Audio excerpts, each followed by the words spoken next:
The day they buried my husband, Chief Ez, the sky looked angry.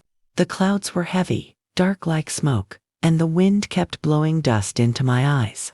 People filled our compound, some crying, some pretending, some whispering things they didn't want me to hear. I sat on the mat beside the coffin, with my 2 children, Ifunanya and Chi. My heart was heavy, but not because of the crowd or the noise. It was because I didn't understand how my life would be without the man I had known since I was 19. He was a big man, my husband. People used to call him Odogwu Ego, the man of money. Every Christmas, he would share rice and wrappers in the village square. Children would dance, and people would hail him. I believed he was a good man. I believed he was helping people. But that day, as I looked around, something felt strange. Some faces were not sad at all. Some people were even smiling quietly, like they were happy he was gone. One woman in red wrapper said loudly to another, "God Dan finally Judge AM." I heard it clear, and my chest tightened. After the burial, the compound became quiet like a graveyard. For days I stayed inside, looking at the chair he used to sit on, the clothes he left hanging. I couldn't believe he was gone. Then, one morning, everything started to scatter. A woman I had never seen before came to the gate. She was barefooted, with her wrapper tied high and her eyes swollen like she had been crying for years. She shouted my name, Angosi. "Angosi, come out." When I came out, she pointed at me and screamed, "Your husband killed my husband. He took our land. He took everything. Tell me where he kept our farm." I froze. I didn't even know what she was talking about. Before I could say anything, she spat on the ground and walked away, crying. That same afternoon, another man came. He said Chief Ez took his motorbike and never returned it. By evening, another woman came, holding 2 children, saying my husband's loans made them homeless. My head started turning. What are all these people saying? I kept asking myself. That night, I went into our room and opened the metal box under the bed, the one my husband never allowed me to touch. Inside was a big book, old and dirty. When I opened it, my hands started shaking. Page after page, I saw people's names, hundreds of them.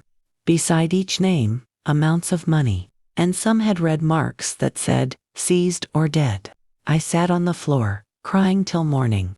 I finally understood why some people were happy at his burial. My husband, the man I thought was a helper, had been destroying people's lives. And now, he was gone. But I was still here, and it looked like I was the one who would pay for all the wrong he did. That was the day everything changed. After that night, I saw the ledger. Sleep refused to come near me. Every time I closed my eyes, I saw the faces of those names in the book. I imagined how they must have cried, how their children must have suffered. I kept asking myself, so my husband did all this. Morning came, and I was still sitting on the floor, the book open beside me. My daughter, Ifunanya, came in and saw me like that. "Mama, you didn't sleep?" she asked, rubbing her eyes. I looked at her, that innocent face that still believed her father was a hero. I didn't know how to tell her that the man she loved had broken so many hearts. But before I could say anything, we heard shouting outside. People had gathered at the gate again. Some were holding sticks, others just clapping their hands and talking loud. I rushed out, tying my wrapper properly. My heart was beating fast. A man from the next village, tall and dark, pointed at me. "You think your husband can die and everything will end? No way," he shouted. "He took my father's land. You must return it." Others joined him. One woman was crying that her husband drank poison because he couldn't pay back Chief S's loan. Another shouted, "You are enjoying the money he stole. You and your children are eating our sweat." I tried to talk, my voice shaking. "Please, I didn't know. I swear, I didn't know what he was doing." But nobody listened. One woman even pushed me, saying I was pretending. Before evening, the story had spread through the whole town. People stopped greeting me in the market. Some children threw stones at my son, Chidera, while shouting, Your papa not thief. When I went to the church the next Sunday, the seats beside me were empty. Nobody wanted to sit near me. Even the women I used to pray with were whispering. I felt like a ghost among the living. At home, the pain became worse. Ifananya started asking questions I couldn't answer. Mama, is it true Papa made people cry? She asked one night. Is that why everybody hates us now?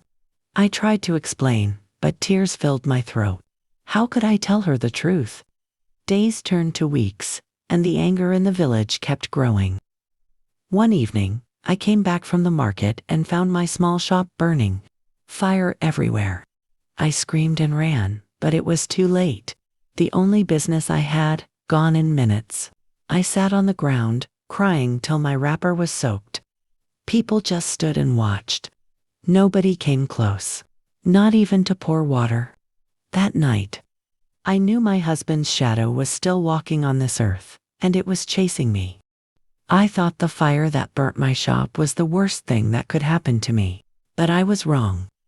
The fire was only the beginning. After that day, we started living like strangers in our own house. The neighbors that used to greet me now turn their faces away. The woman that sells me gari in the market told me to stop buying from her. Even the church people stopped coming for fellowship. Every night, I would sit outside and watch the moon. Sometimes, I would talk to my husband's picture. Why did you do this to us? I would whisper, you left me with enemies I didn't make. One evening, when the air was cold and quiet, a knock came on the gate. It was not the kind of knock a visitor gives. It was hard, angry, and fast. I told Ifananya to stay inside and went to open it. A man entered, tall, wide-chested, and sweating like someone who walked from a far place. His eyes were sharp like blade. He didn't even greet. He just said, "You are Angosi, Chief Ez's wife." I nodded slowly. "My name is Okonkwo," he said. "Your husband took my land. My only land. The land my father gave me before he died." I begged him. I cried. He said if I don't bring money, he will take it. I didn't bring it in time, and he took it. I swallowed hard. "Please, sir, I didn't know." He cut me short. "Don't tell me that lie. You ate the food he bought with that land. You wore the clothes he bought with people's tears. You are part of him." His voice echoed through the compound. Ifananya came out, crying, "Mama, who is that?"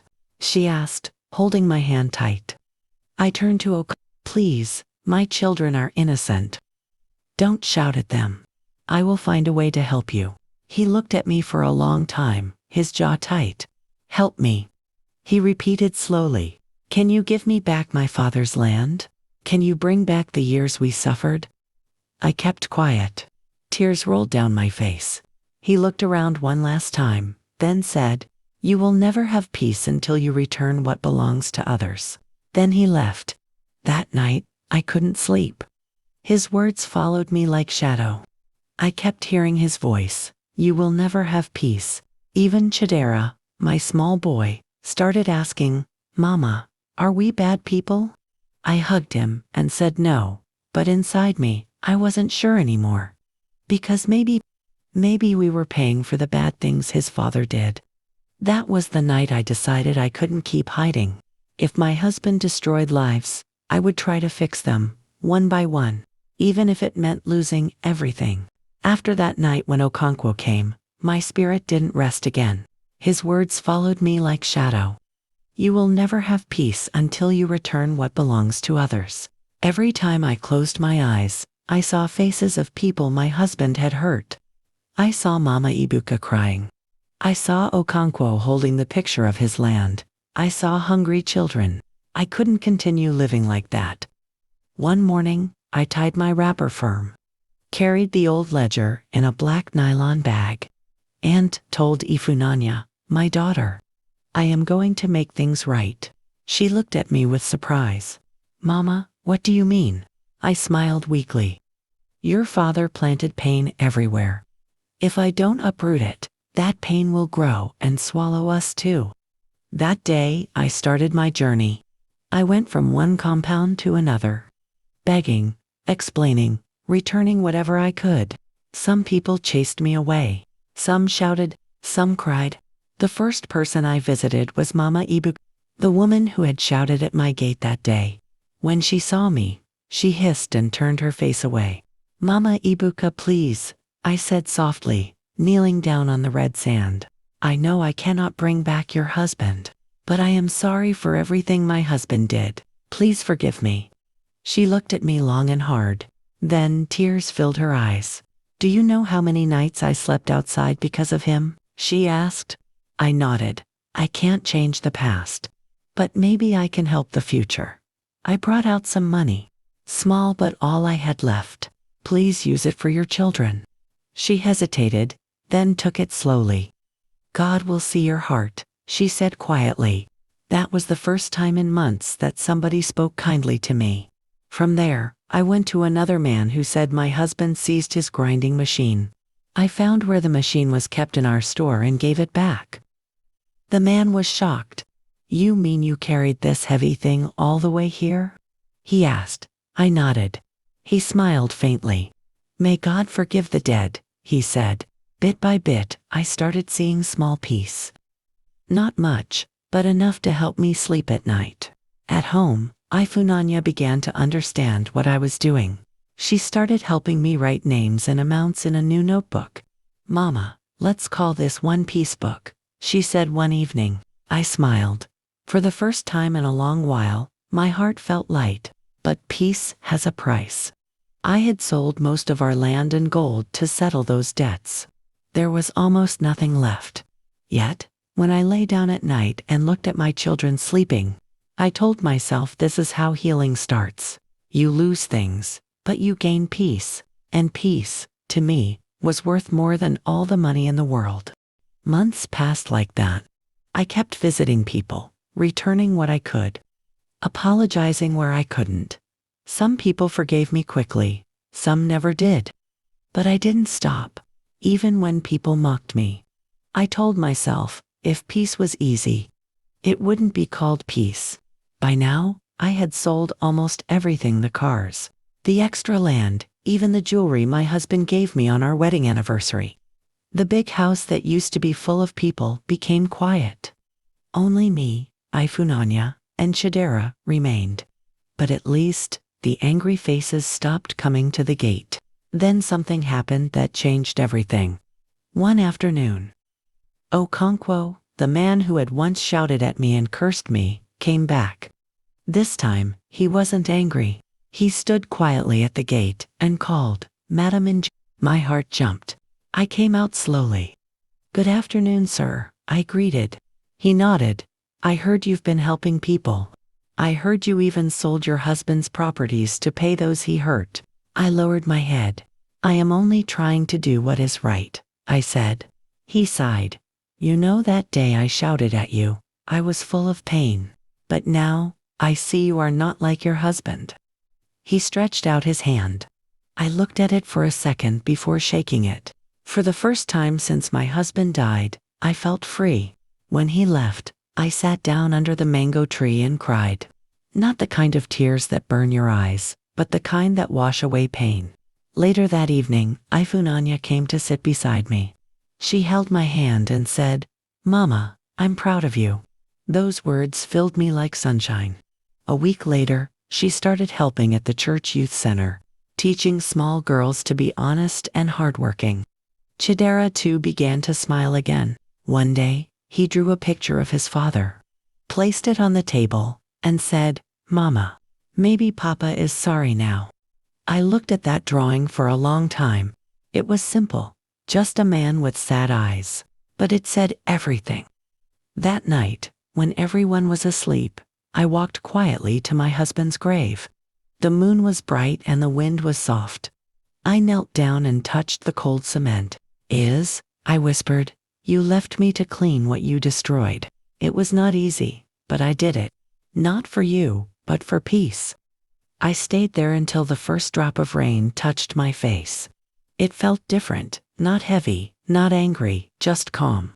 As I walked back to the house, I looked up and smiled. The rain had finally stopped in my heart.